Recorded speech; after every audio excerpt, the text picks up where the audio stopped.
Dubai والے نہیں، ابو Dhabi والے نہیں، یہاں تک کہ جتنی اسلامی ممالک ہیں کسی اور کو نہیں بلایا، صرف کہا مجھے بلایا گیا پاکستان کے کونسلیٹ والوں کو، کہا میں نے اس ولیمہ میں ان سے پوچھا کہ صرف پاکستان اسلامی ملک ہے؟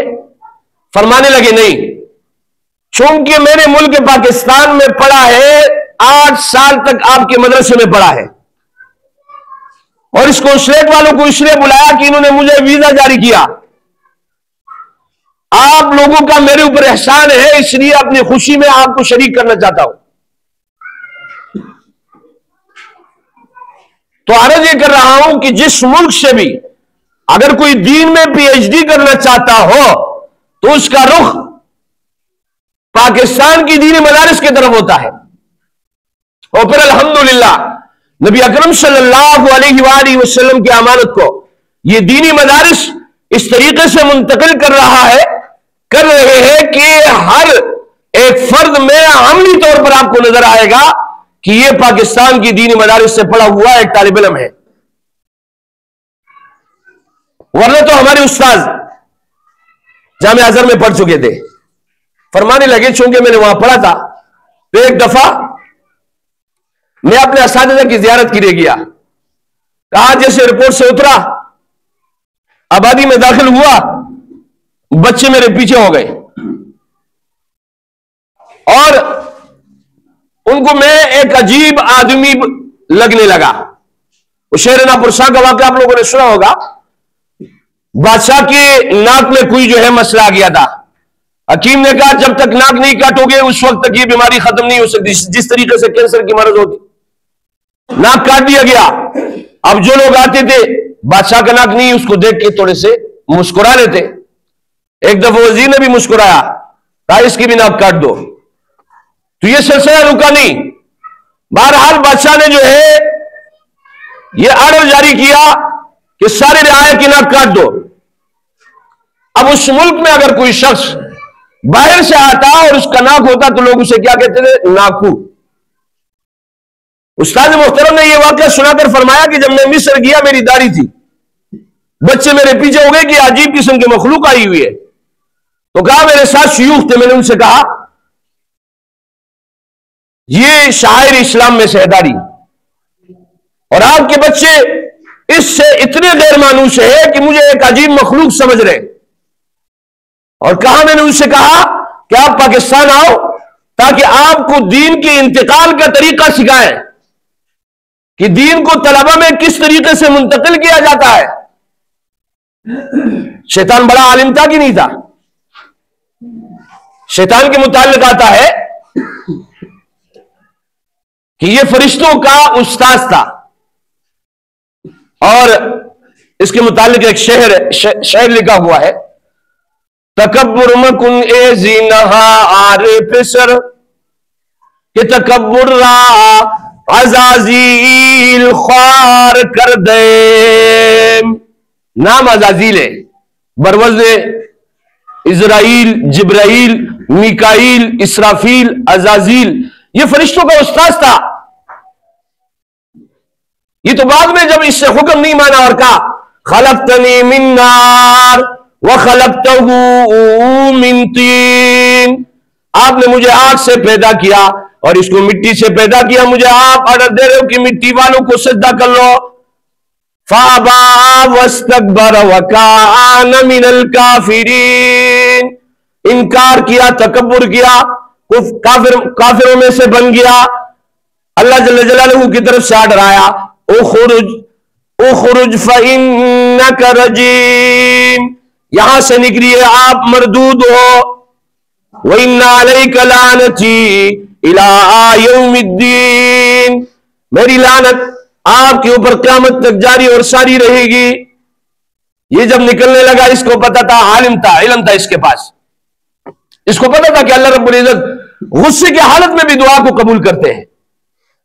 اس نے کہا اللہ جل جلالہ مجھے تو نکال رہے ہو لیکن میری چند دعائیں اس کو قبول فرما لے کہ میں جس کی وجہ سے نکلا ہوں مجھے آپ طاقت اور قوت بخشیے تاکہ میں اسے گمراہ کر سکوں۔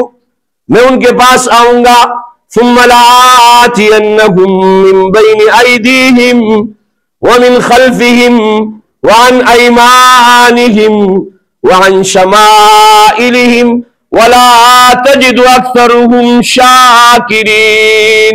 یا اللہ مجھے قوت بخشیے تاکہ میں آؤں انسان کے پاس سامنے کی طرف سے، پیچھے کی طرف سے، دائیں کی طرف سے، بائیں کی طرف سے۔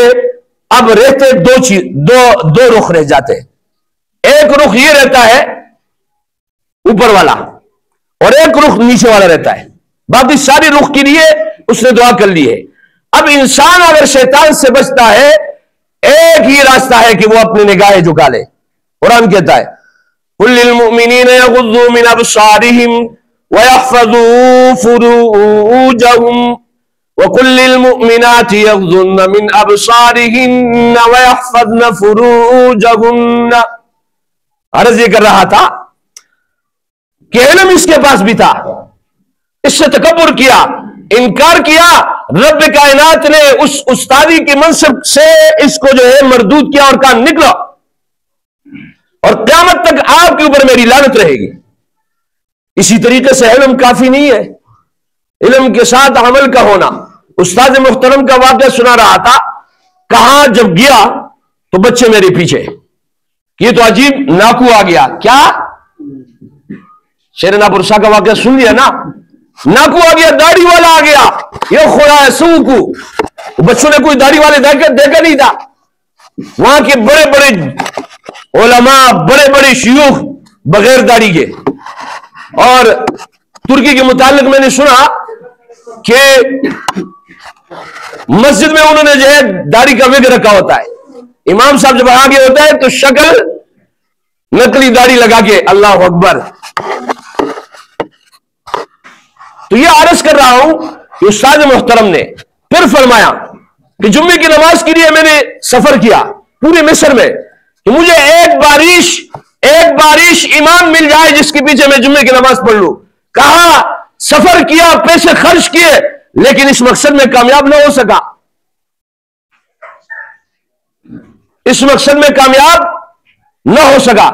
عرض یہ کر رہا تھا کہ الحمدللہ پاکستان کے مدارس دین کے انتقال کو عملاً اپنے طلباء میں، اپنے لوگوں میں اس طریقے سے منتقل کر رہے کہ آپ کو عمل میں بھی وہ نبی کا امتی نظر آئے گا، نبی اکرم صلی اللہ علیہ وآلہ وسلم کا وارث نظر آئے گا۔ اور یہ مدارس کا جو ہے ایک امتیاز ہے، تر امتیاز ہے۔ ہمارے مولانا حبیب الرحمان صاحب فرمانے لگے کہ میں آپ کو بنگلہ دیش، پاکستان، ہندوستان، یہ تین ممالک کے بارے میں اس لیے بتا رہا ہوں، افغانستان کا کہاں نہیں بتاؤں گا، اس لیے وہاں جو دین آیا ہے وہ اور شعبے کے ذریعے سے آیا ہے۔ کہاں پاکستان، بنگلہ دیش، ہندوستان میں ہمارے اس پاکستان سے زیادہ مسلمان ہیں۔ کہاں یہاں جو آپ کو امام اور مقتدی بارش مل رہے ہیں، مدارس اور تبلیغ کی برکت ہے، مدارس اور تبلیغ کی برکت ہے۔ امام آپ کو مدارس والے مہیا کرتے ہیں، امام آپ کو مدارس والے مہیا کرتے ہیں۔ اور میں عجیب حالت یہ ہو گئی، الحمدللہ میں علماء کے شان کو سلوٹ کرتا ہوں کہ آج سے تقریباً 40-50 سال پہلے لوگ حافظ کے لیے گھوما کرتے تھے، دور دراز سے حافظ کو لایا جاتا تھا اور ان سے درخواست کی جاتی ہمارے مسجد میں مصلی سناؤ۔ اب حالت یہ ہوئی ہے کہ مسجدیں کم ہے، حفاظ زیادہ ہے، لہذا حفاظ کرام اپنے اپنے گھروں میں، اپنے ڈیروں میں، اپنے بیٹکوں میں، اسی طریقے سے مسجد میں کئی جگہ جو ہے مصلی سناتے، کیونکہ مدارس نے الحمدللہ اس امت کے ساتھ یہ احسان کیا، اتنا انعام دیا کہ ہر جگہ الحمدللہ حفاظ موجود ہے۔ پھر ہمارا وزیر دفاع اٹھتا ہے، مدارس کے خلاف بات کرتا ہے۔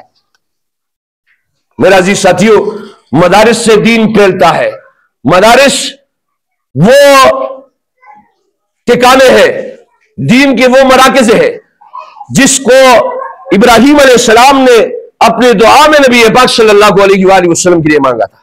یہ آیات جو میں نے آپ حضرات کے سامنے رکھی ہے، پڑھی ہے، اس کا ترجمہ کر کے، اس کا خلاصہ سنا کے بات ختم کروں گا۔ ٹائم انتہائی مختصر ہوتا ہے، اس لیے موضوع پائے تکمیل تک نہیں پہنچتا ہے۔ ابراہیم علیہ السلام نے جب بیت اللہ کی تعمیر مکمل کی، دو دعائیں مانگی تھی، ایک کا تعلق مادیات کے ساتھ تھا، ایک کا تعلق روحانیات کے ساتھ تھا۔ روحانیات کے ساتھ جس دعا کا تعلق تھا وہ آپ کے سامنے رکھ دیتا ہوں۔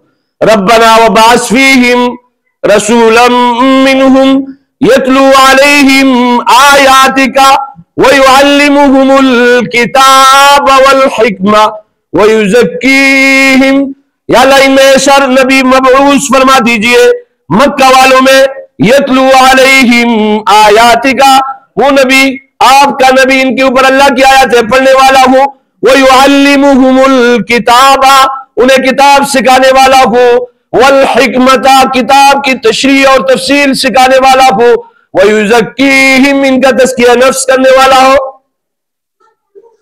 ابراہیم علیہ السلام نے نبی پاک صلی اللہ علیہ وسلم کے لیے دعا مانگی ہے، اور ڈیوٹی کے تعین کے ساتھ کہ نبی ایسا ہو کہ اللہ کی آیاتیں ان پر پڑھنے والا ہو۔ میں آپ حضرات سے درخواست کرتا ہوں، آپ اپنے گرد و نواح میں سوچیں اللہ کی آیاتیں کن جگہوں پر پڑھی جاتی ہے؟ وہ آئے کہنا یار مدارس میں پڑھی جاتی ہے نا۔ وَيُعَلِّمُهُمُ الْكِتَابَ کا مظہر کہاں ہوتا ہے؟ وَالْحِکْمَةَ اس کی تشریح اور تفصیل کہاں سکھایا جاتا ہے؟ وَيُزَكِّيهِمْ تزکیہ نفس کہاں ہوتا ہے؟